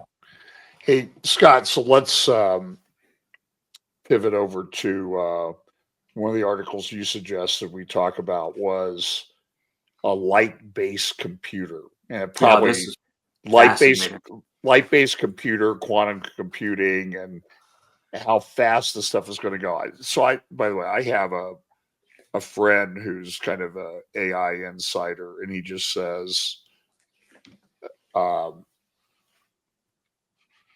we don't know everything. We really don't understand everything that's going on in the industry, and it's going very, very quickly. And you see these, at least on the public side, but I'm sure there's a lot going on in the private, these partnerships and agreements being made between different companies. So now now Scott's going to tell us about the light-based computer. Yeah, it's called photonics. Instead of using electrical signals that go through a conductive metal, okay, on a silicon chip, they're using photons instead. And I did some research on this, and the first major application of this, which is currently underway, is network, like routers and things like that connect all these servers that you see in the data centers. And when you look at the pictures, there's hundreds of them. I think, I can't remember how many server racks, the one that Elon Musk built in that building in Nashville. Wasn't that in Nashville, Patrick? It was in Memphis. Yeah, Memphis. There you go. Yeah, but there's hundreds of these cases, and the cases have slots that you can slide in these server units, okay? And on the back plane, there's all these fiber optic cables that come out. And one of the biggest innovations that NVIDIA has done, I think it's called InfiniBand, which uses fiber optics to push unbelievably large pipeline of data so that the servers are so sophisticated that they present themselves as one memory, addressable memory space. Now that is impressive, to see it that way. But photonics is, instead of pushing, and we're at the limit of physics. That's why Moore's law has slowed down. We can't get the miniaturization of the chips small enough now, which I think are 4 nanometers right now, to actually push the electrical charge down, the plate of the silicon, so that it continues to have increased performance year after year, iteration after iteration of their chip designs. So what do? Well, quantum is one side of that, but photonics is the other. So I found out that in terms of electrical impedance, and which generates heat, which is why you need all the air conditioning and power requirements of a data center, the photonic-based chips are supposed to be 10 to 100 times more efficient from an energy point of view. And this is something, Patrick, that, when we talk about the future architecture of these data centers, it may not require as much power as it does today. But again, we're talking maybe a few years away from now. It's not yet. They don't have them completely. These are experimental lab issues right here. There's a picture of what a server cluster looks like. And so the photonics is a breakthrough, and it's just as big of a breakthrough as quantum is. And I can't remember, was it you, Pete, that brought up an article about quantum and the error correction? Did you bring that up, or was it Britt? Maybe Britt. Okay. Well, I could speak to that maybe. So what's happening, they have decided, by the way, AI was just used to squeeze another 6% improvement in efficiency with, I think it was Google's quantum computers. So AI has already calculated and given the scientists their improved algorithms that made it 6% more efficient, just like that. Bang, done. So a lot of innovation there. But yeah, I think that quantum is where you have this state that's in between. You have in a normal classical chip, you've got a binary system. It's on or off. But in quantum, you have on or off, but you also have the in between. And that's where you get into quantum entanglement and other esoteric terms like that. And they've always had a struggle with error correction, where I mean, we're talking physics that is so strange at basically 0 Kelvin. They're super cold. It's colder than space, actually, in these supercomputers. And they basically have said that it gets destabilized, because if you have an atom that is on or off, and then sometimes in between, it phase shifts, then it's through space-time. It's like through fabric of space-time. It is literally jaw-dropping how it actually works. But the thing is, the errors make it, you can't adopt a computer that's creating false information, mathematically and otherwise. But they've used this error correction technology. This was late last year, probably Q3, Q4, where they have decided to align checkpoint, things that check for the integrity of the state of the quantum chips in a way that has improved the reliability of these chips on orders of magnitude now. And so the photonic development and the quantum efficiency and the error correction, we are probably just, I would almost be willing to say that in a year or two, basically unlimited compute. It's just hard to see how far this could go. It'll go very far, I think. Yeah. Patrick, any thoughts?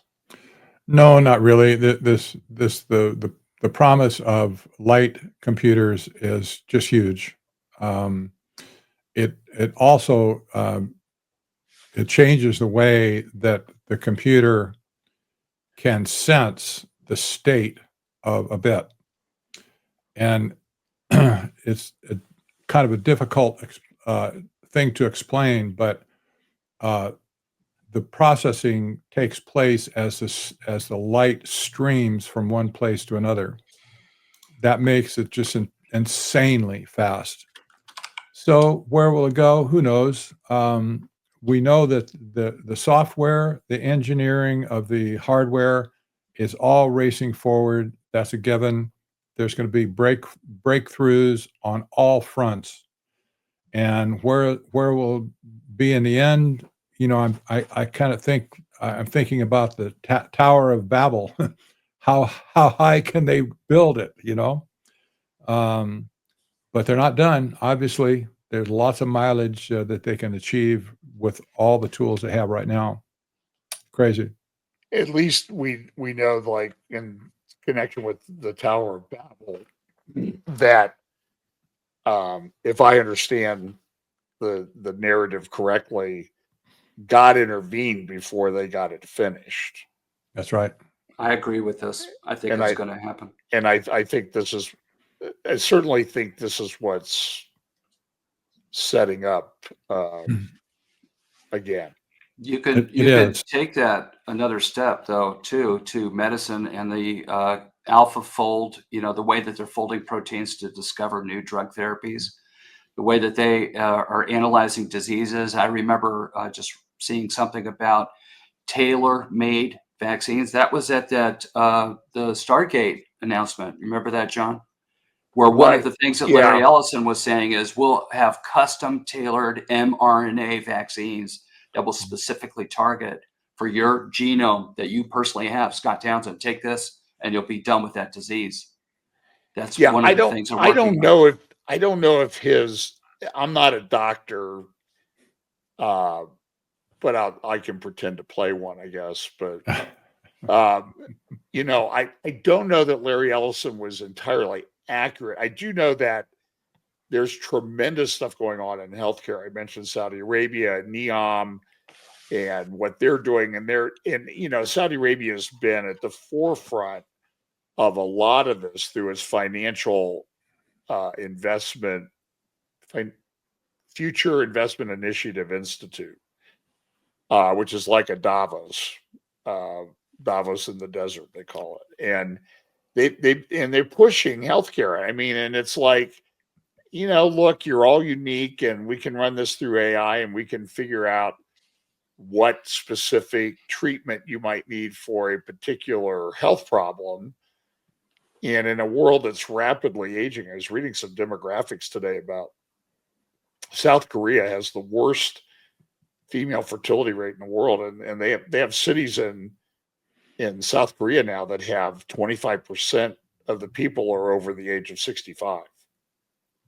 They're not going to have babies. That country will collapse. China will, if we're around long enough, China will collapse, as will a bunch of other countries. And so that the specter or the promise of healthcare, I guess it is a specter and a promise at the same time, that will be very that's what they're using to sell this. If you remember back when they did, I think it was on 60 Minutes, they interviewed one of the guys that was with, I don't know if it was DeepMind or something, and they had figured out a way to do the three-dimensional structural of biological proteins. And they said it used That's to take AlphaFold at Google. Right? Okay, yeah. So it used to take a PhD scientist 5 years to figure out the 3D structure of one protein. And I think there's a couple 100,000 of these. And once they figured it out, they were able to do all of them in a few weeks. So 1 billion years of PhD research time was whittled down to a few weeks. It's Anybody insane. else think about the typology of the last time that human DNA was corrupted in Genesis 6? There's a precedent for what I think is going to happen, and that is, I think it was you, Patrick, that said, you know, we're going to be evacuated before it gets to the point where DNA is threatened, you know, human DNA. And so I think that as we see these things, that's another signal to me that, wow, we got to be close, because they're mucking around with this stuff. And then you got Bill Gates shooting off the mouth again, doing all these backroom 3-hour meetings with Trump and everything. It's very, very sobering to see some of the stuff that's going on probably behind the scenes with that. Yeah. But the Lord cannot allow, will not allow the human genome to be contaminated like that. It's a different thing when we're gone. The mark of the beast will likely have something in it. I am one of those proponents that think that there's a DNA thing in the mark that would make mankind irredeemable. To me, it just seems very logical that that's probably true. Yeah, Doug Camp's written on that extensively. You know, corrupting. Yeah, I think he's got 3 volumes out on corrupting the image, and they're pretty good. You know, whether you agree with his conclusions or not, I think it's worth reading them. Doug Camp. So, okay, so let's shift a little bit. So I get ads all the time. Use this. It must be reading my mind that I have a inbox or inboxes and some of my email accounts that are totally out of control. And so here's a new AI tool that will help you winnow down all of the junk in your inbox, and your life will be better. So what what practical steps, what should we do, not do with regard to these AI tools that are being shoved in our face all the time? I will just very briefly say that I'm speaking to this. We've been talking for 18 months about developing a best practices for how to guard against AI, intrusion in our lives. And I've been documenting this. I have a weekly Substack at iamawatchman.substack.com where I have this best practice. The first thing that I did was on Microsoft Recall. And then after that, I did it on Windows Update and how to know if you have Recall enabled or not. So there's a spoiler alert on that second episode. There's the command you use on a Windows computer that will tell you what the status of Recall is for your computer. And last week I did it on, I can't even remember right now. It's so, anyway, I'm starting to address this. Tonight I will be releasing one for tomorrow on Adobe Acrobat. And so these are ways that I'm trying to help educate our audience and others about how to defend against a lot of this stuff right now. Yeah. Pete, do you use AI, or what are your thoughts on what we should do and not do? Yeah, I use it a little bit for mostly just compiling information. But obviously, I just the other day I typed in who was going to win the Super Bowl ahead of time, and it gave me this like crazy 27-24 win by the Chiefs or whatever. So obviously, it doesn't know. It's very limited in also what it can predict. But I feel like there's it's like everything else. It's a healthy balance. For me, like if I look at Google search, or any kind of search engine, I mean, really, the AI is just a little bit, to me, more personally tailored, and it's not going to give you a bunch of links. It's going to just give you the answer that you're looking for, rather than just throwing up, 30 links on a page that 29 have nothing to do with what you're really looking for.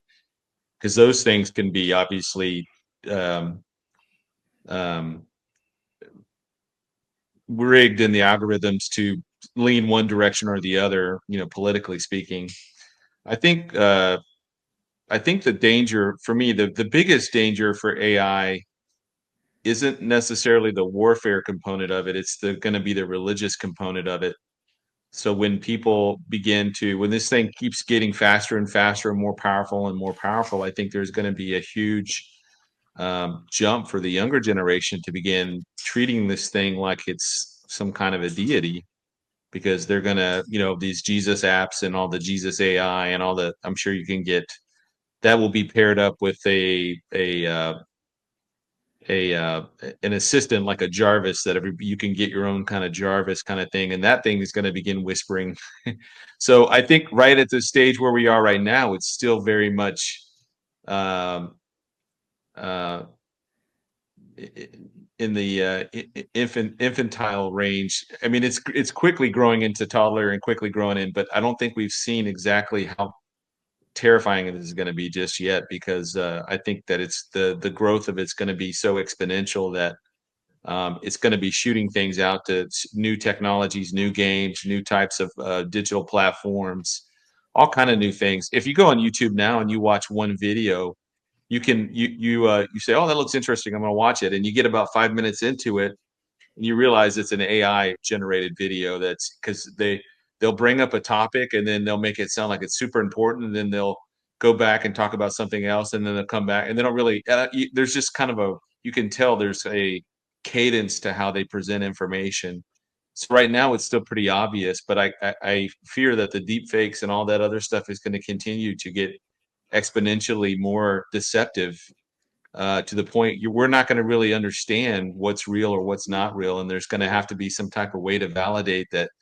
When John, when you began to say, what, a couple of years ago, that this prophecy update has not been augmented by AI, I used to laugh at that. Generative AI it's was so not silly. used in the preparation of this update.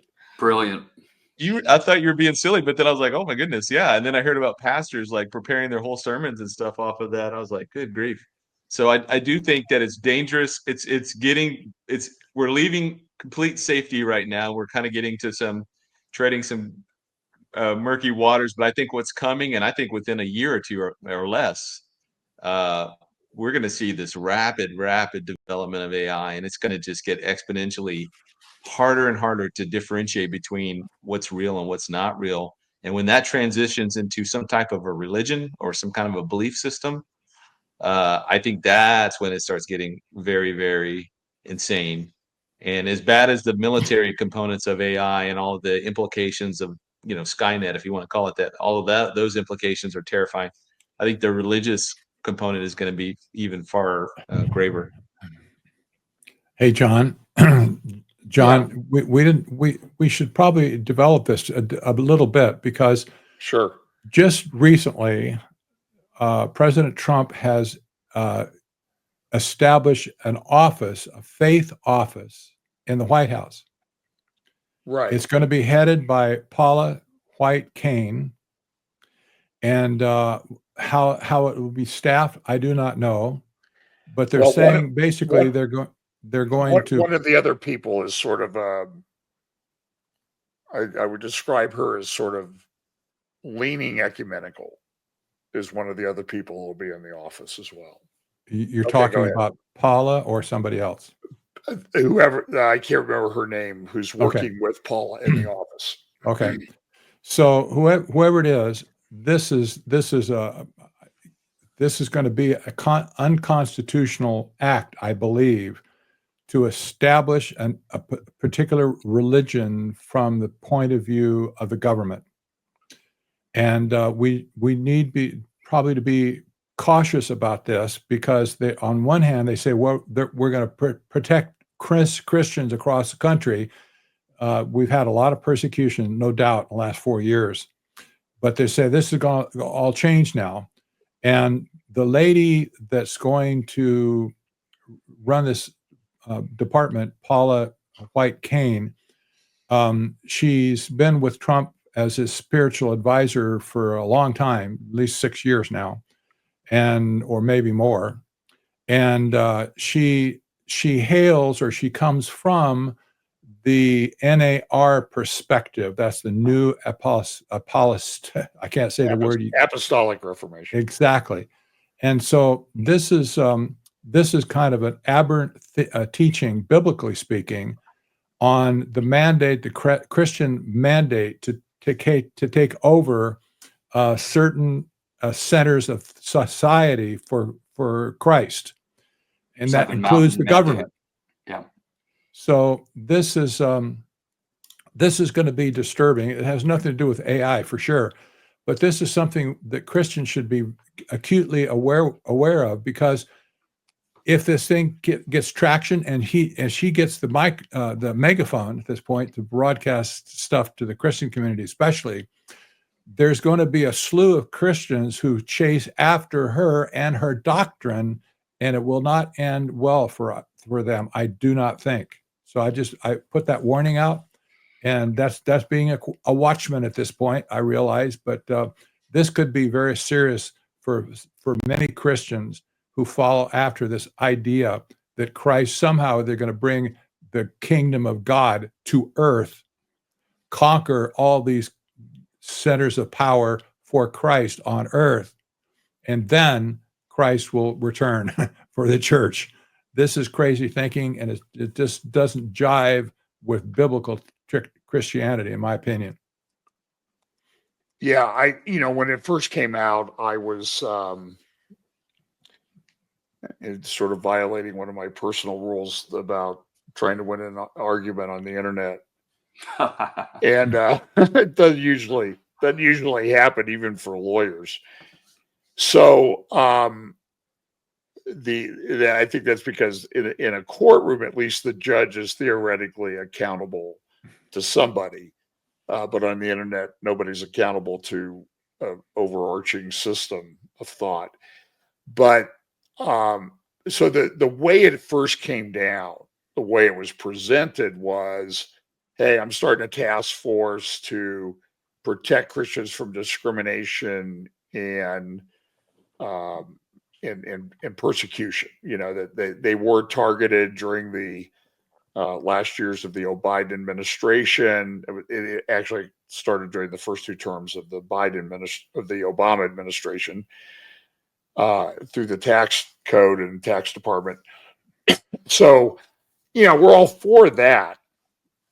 But I agree with you, Patrick, that now she's appointed to this faith office to sort of determine how things are going. So there was nothing in the original thing that came out that she was going to be determining what is correct doctrine. And should she be doing that in a government office, it's blatantly unconstitutional and wrong. And we need to stand up and resist that and call the White House and tell them to stop it. But, you know, Paula White has many, many problems. I think her third husband is Jonathan Cain from the rock group Journey, who wrote or co-wrote the famous song "Don't Stop Believing." And so I was kind of joking with somebody the other day, and I thought, well, so now is "Don't Stop Believing" going to start appearing on the worship team list of acceptable songs? You know, it will become a worship anthem. But I think it's bad. Believe me, I have videos of her with Mother Moon, Some Young Moon's mother, you know, the Mooney group. She's been at that. She gets paid. And if you've ever watched the videos of that, they're just really creepy.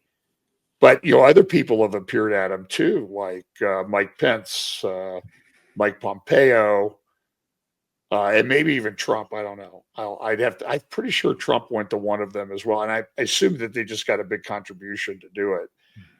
But, you know, all of this is very concerning. And it's something that I think we as watchmen for, you know, what's happening in the end times, you know, one of the overarching thing Jesus said was take heed that no man deceive you. So we need to be watching out for that. Agreed. Yeah. So, Scott, I want to ask you a quick question. We try to keep these things to a couple hours, and it looks like we're bumping up against that. So,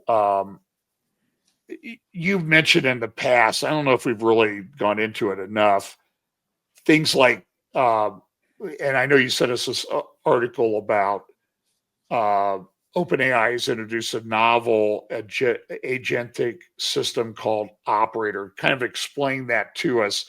And I think Microsoft is also doing something like that with cloning your computer. In fact, I saw a very good video by he's Chinese, but he's American Chinese, and he was talking about the fact that we have all these things on our computers to encrypt our data, right?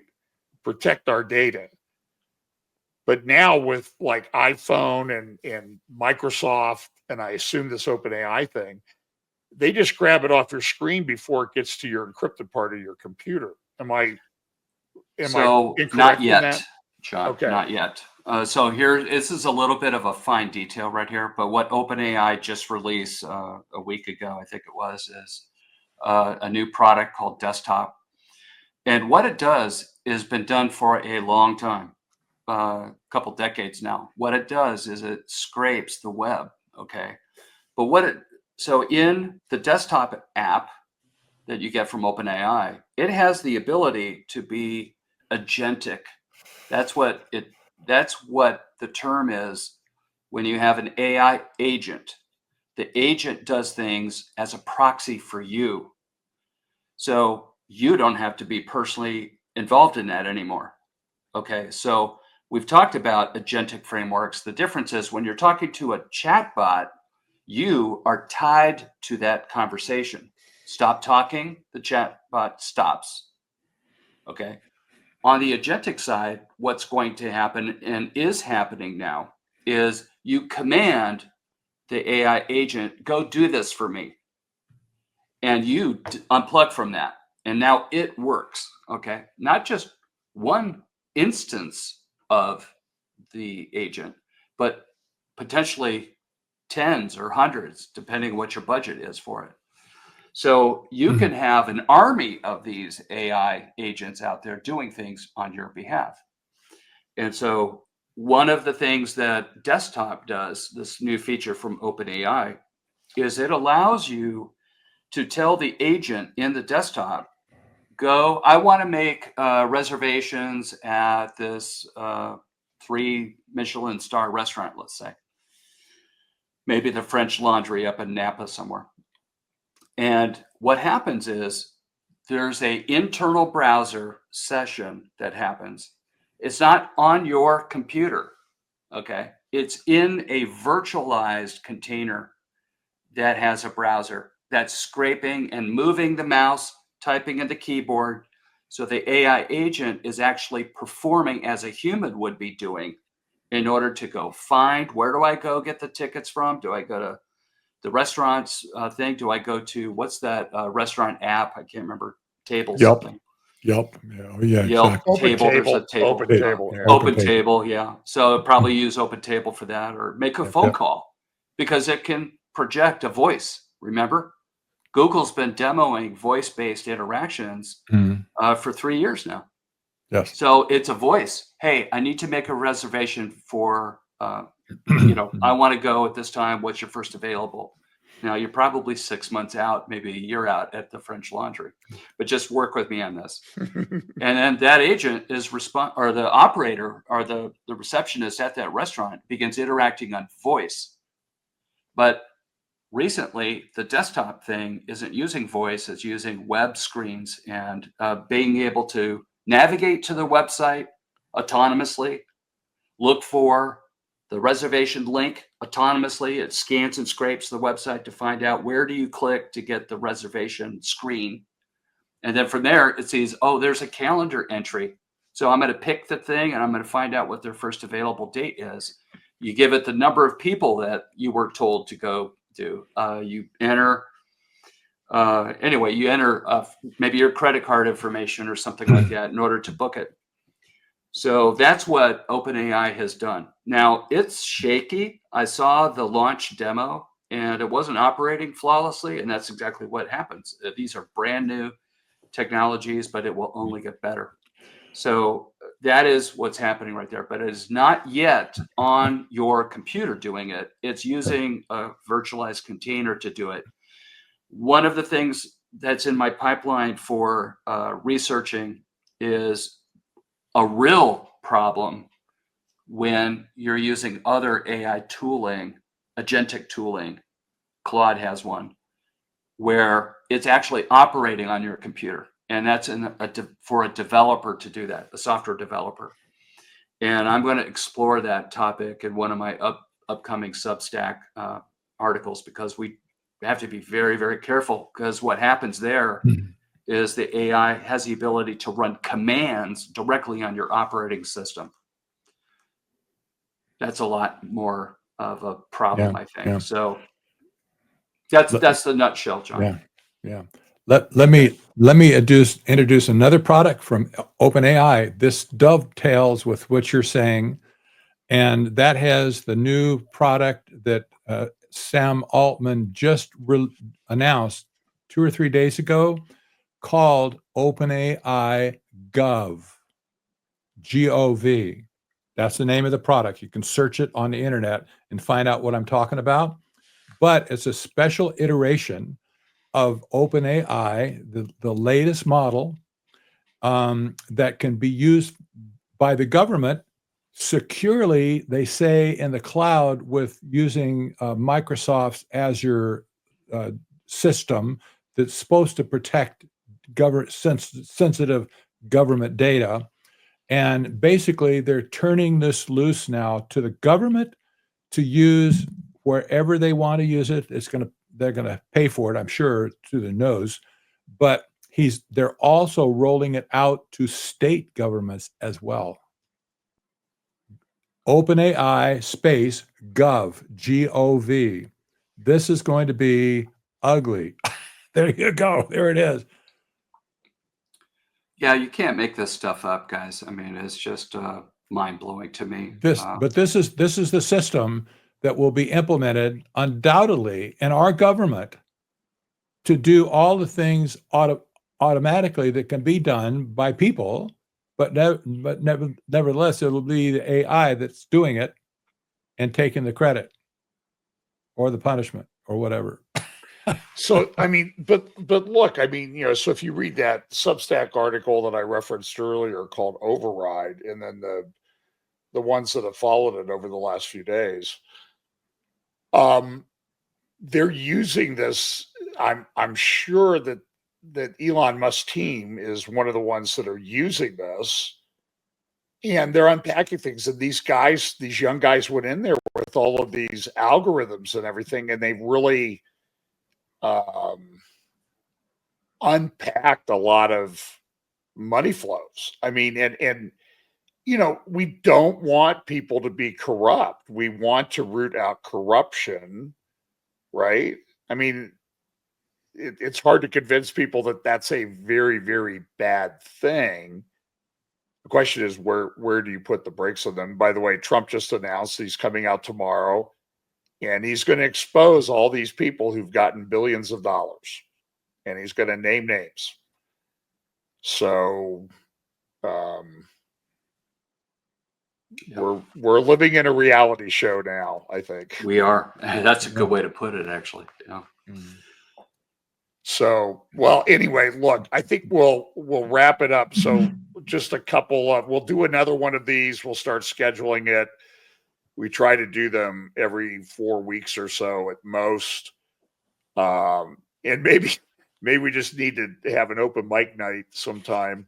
And just read through our Twitter and Facebook feeds to get subjects to talk about. It's crazy. So I just want to remind everybody. So we may do an AMA, John. Ask Me Anything, where we serve as the panel for people coming in with comments. Yeah, that would be a good idea. So I have an AI for that. No. We will be your AI. You don't need any other AI. Oh no, you guys. So anyway, I appreciate everybody. I apologize for the problems on the FBC YouTube channel at the beginning. I just want to remind you of a couple things. I'm going to be doing another roundtable on Israel, Zionism, and anti-Semitism at 10 a.m. Eastern tomorrow morning. And that'll be with me, Brian Schrager from Israel, Dexter Van Zyl from Middle East Forum, and Jim Fletcher. So if you want to watch that, and this one will be reposted, that one will be live. It'll also be reposted. I'm going to do Kurt Reed's program tomorrow. I think that's at 3:00 Eastern.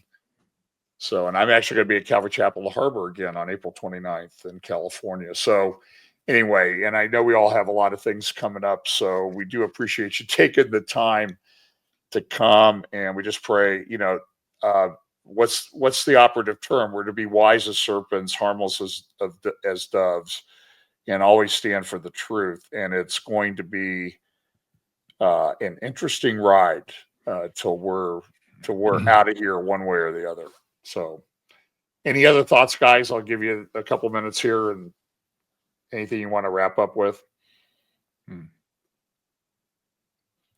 No, I'm glad to be here. Sorry for all my spotty internet. It's bad at night because everybody in the neighborhood, everybody's getting on the limited towers that we have. So, but just I know things are moving fast. Just keep your head on a swivel, keep looking up, and keep your hope and faith in Christ. And I'm telling you, it doesn't matter what they come out with. Christ, God has seen the end from the beginning. None of this is a surprise to him. And so we have the Holy Spirit indwelling us, who is far more powerful than anything in this world has.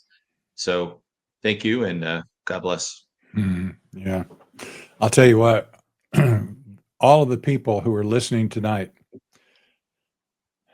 every one of you, you got here by, in my opinion, you got here by divine appointment. However you got here, it doesn't matter. You got here and you listened to this, what we had to say, and you're a Christian. At this point, you're accountable for what you heard. Use it. Take responsibility for it. Don't just go away and say, oh, I listened to a cool podcast, you know, or whatever, and you just go in one ear and out the other. Don't do that. Take responsibility for the information and use it to your advantage to bail people out of this world, get their head, maybe they're Christians, maybe they're not Christians. But nevertheless, you're the one that has the information now to go and be salt and light for these people who don't have a clue. Especially so many Christians in the same boat. You have the information now that you can use. Go for it. Amen to that. Yeah, I just want to say that, it's hard to hear a lot of this stuff, and our perspective on fear and anxiety and how we manage that, and how do we focus on, as we see this stuff happening, we're commanded to encourage one another, by the way. Mm-hmm. Don't break fellowship. If you're not in a church, I would actually challenge you on that. The church may not be perfect. It may not be eschatologically sensitive, as I like to call it, but you have to have fellowship with other believers. Start a Bible study in your home. Help spread, to Patrick's point, be part of the solution. If you're a watchman or watchwoman, you should think about multiplying yourself and your influence to others in your church or Bible study. And I think that now's the time. We've been appointed for this season. We've been prepared for this as the community of watchmen and watchwomen, and it's just go time. Everything we do now matters, everything. And we are sprinting. It's not time to walk or lollygag or get distracted or to indulge in the world or to not take our calling to be the bride of Christ, spotless and pure. We can't take that for granted. It's not an automatic thing. We have to work on that. We have to take authority over the sin patterns of our life to work on acts of sanctification. It's very, very important that we finish well. And just a final thought, it's often, just basic on myself. I'm fatigued. We just can't do all this stuff all the time. It's very tiring. And, it's tempting to cross the finish line as a watchman or watchwoman by yourself, just collapse over the finish line. But that's actually not the right model.